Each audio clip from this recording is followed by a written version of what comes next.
इसलिए मनुष्य शरीर नहीं मिला, मन को मारने के लिए मनुष्य शरीर मिला है, मन को विषयों में फंसाने के लिए नहीं मिला है। कि दो सोच है इसमें महाराज जी। अभी क्या भक्ति का आनंद क्या होता है ये तो पता ही नहीं है महाराज जी। पहली बात तो संसार में विषयों का आनंद है, वही जो सुख मिल रहा है उनको तत्कालिक उसी की आनंद मान रहे हैं। इसलिए महाराज जी बहुत भ्रमित हो रहे हैं कि क्योंकि ये सुख का बारे पता ही नहीं है, आनंद के बारे पता नहीं है, उसमें तत्कालिक अगर इसमें सुख होता तो आप लोग तृप्त हो जाते। क्या आप तक तृप्त हुए? क्या आप विचार करके देखिए, क्या तृप्त हुए? मन शांत हो गया आपका? मन अब कहने लगा आपको चुना तो न चाहिए मोरे? कुछ देर के लिए तो हो जाता है महाराज जी, फिर कुछ देर के लिए नहीं होता। वो कुछ देर के लिए कामना शांत होती है, उसका सुख होता है, भोग का नहीं होता। जैसे हमारे अंदर भूख लगी और भोजन पा लिया तो भूख की कामना शांत हो गई, तो थोड़ी देर के लिए वो शांति से मिली, दूसरी कामना जागृत हो गई, तीसरी कामना जब तक समस्त कामनाएं का त्याग नहीं होगा तब तक शांति और आनंद की प्राप्ति नहीं होगी। नहीं, तुम्हारी बात क्या है, जिनके पास भोगों का साम्राज्य था वो भी अतृप्त रहे, वो भी तृप्त नहीं रहे।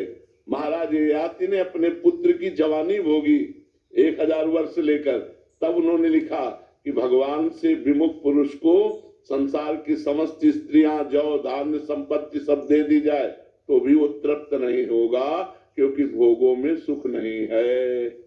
अगर सुख होता तो आप लोग वो सुखी हो जाते ना। कहाँ सुख है? अब भी तो सुख की खोज कर रहे हो, नहीं कर रहे हो? अब भी सुख की चाह पे भटक रहे हो। वो सुख मिलेगा भगवान के चरणों में। जब तक भगवान का आश्रय नहीं लोगे तब तक मन शांत नहीं होगा, और जब तक शांति नहीं तो सुख कहाँ रखा हुआ है। तो भक्ति आनंद प्रदान करती है, भगवदा आनंद, न कि विषयानंद। भक्ति शास्त्र सम्मत विषयों को भोगते हुए प्राप्त की जा सकती है। जैसे धर्म पूर्वक एक पुरुष को स्वीकार किया पति रूप में तो आजीवन उसके प्रति समर्पित, एक पत्नी को हाथ ग्रहण किया, पाणी ग्रहण किया, आजीवन उसको अपना प्यार दे दीजिए, और संतान उत्पत्ति उसकी पढ़ाई लिखाई के लिए धन कमाइए, धन से परिवार का पोषण कीजिए, नाम जप कीजिए, आनंद की तरफ बढ़ रहे हैं आप। कोई ज्यादा मेहनत की बात थोड़ी, भाव बदलना है। अब पराई स्त्रियों से गलत आचरण करो, शराब पियो, मांस खाओ तो नरक जाओ, सब तो ऐसे ही करता है। हाँ, तो नरक जाएंगे सब। तभी तो हमने कई बार आपको सुनाया है कि ब्रह्मा जी ने सतयुग, त्रेता, द्वापर, कलयुग चारों को बुलाया और कहा हमने नरक बनाया है, तो नरक में भी कुछ लोग जाने चाहिए। तो सतयुग ने कहा हमारे राज्य में नहीं जाएंगे, त्रेता ने कहा हमारे राज्य में नहीं जाएंगे, जैसा बड़े भैया चलेंगे वैसे ही हम चलेंगे। द्वापर से कहा, द्वापर ने कहा कुछ उपाय हम करेंगे कि आपकी आज्ञा का पालन हो।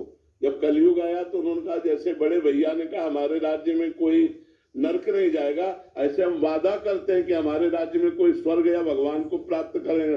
कोई बिरले ही होंगे जो पराय स्त्री की तरफ गंदी दृष्टि न रखते हो, जो पराय धन की चाह न करते हो, जो मांस न खाते हो। ये सब लक्षण नरक जाने के। त्रिविधम नरकस्येदम द्वारम नासन मात्मनः कामः क्रोधा तथा लोभा तस्मादित्यम त्यजेत। ये नरक के द्वार हैं, काम, क्रोध, लोभ, मद, ये सब नरक के द्वार है। मनमानी आचरण करोगे तो फिर भोगना पड़ेगा।